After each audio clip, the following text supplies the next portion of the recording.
오늘은 탈장 수술 후 생길 수 있는 부작용에 대해 알아볼 텐데요. 탈장 수술도 마찬가지로 수술 후 부작용이 적어야 좋은 탈장 수술이라고 할 수 있습니다.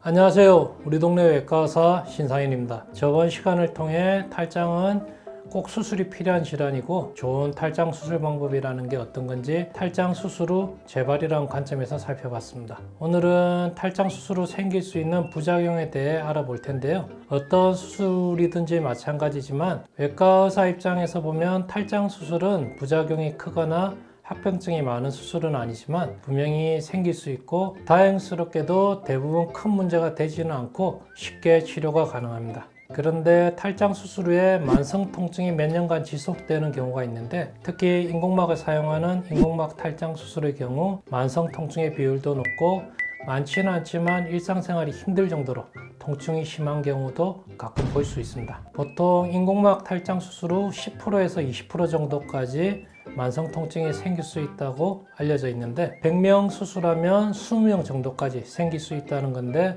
일반 분들이 보기에도 저 정도면 합병증이 너무 많지 않나 생각하실 겁니다. 인공막이란 게 나일론 같은 합성 섬유 재질로 만들어져 있는데 이게 녹아서 없어지지는 않기 때문에 인공막 탈장 수술 후에 몸속에 평생 남아있게 되고 우리 몸 입장에서는 인공막이라는 게 이물질이기 때문에 불편감을 느낄 수 있습니다. 실제로 인공막을 탈장 부위에 대주면 주변 근육이랑 인공막이 엉겨붙게 되면서 탈장 구멍을 튼튼하게 막아주게 되는데 그러면서 또한 근육의 움직임도 제한되고 잔 신경들이 같이 엉겨붙다 보니 통증이 생기는 걸로 알려져 있습니다. 인공막을 사용하더라도 보통은 4, 5년 안에 이러한 만성 통증이 좋아지는 경우가 대부분이지만 분명한 건 수년간 만성 통증으로 고생하시는 경우가 있고 통증이 5년 이상 남아있는 일부 환자들도 있는 게 사실입니다. 미국에서는 이러한 인공막 탈장 수술 후에 통증이나 합병증으로 많은 의료소송이 제기되고 있고 구글에서 허니아 메시 로슛 검색해 보시면 쉽게 내용을 확인해 볼 수 있습니다.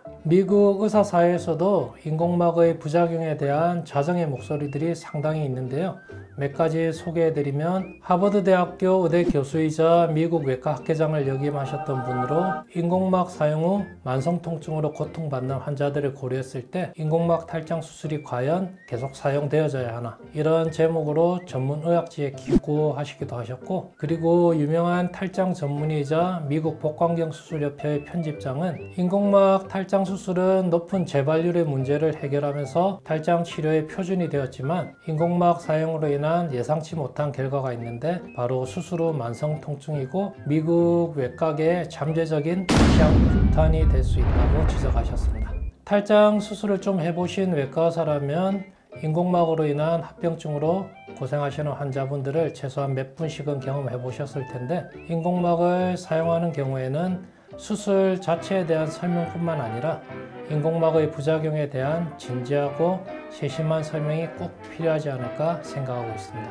오늘은 탈장 수술 때 흔히 사용되는 인공막의 문제점에 대해 알아봤는데요. 최근 30여 년간 인공막 탈장 수술이 분명 재발이라는 측면에서는 좋은 결과를 보여왔지만 이러한 만성 통증을 고려했을 때 좋은 수술이라는 측면에서는 뭔가 부족한 면이 있다고 생각하고 있습니다. 이러한 사항들을 고려했을 때 인공막을 사용하지 않고도 재발률이 낮은 수술을 할 수 있다면 현재로서는 최선의 탈장 수술 방법이 아닐까 생각하고 있습니다.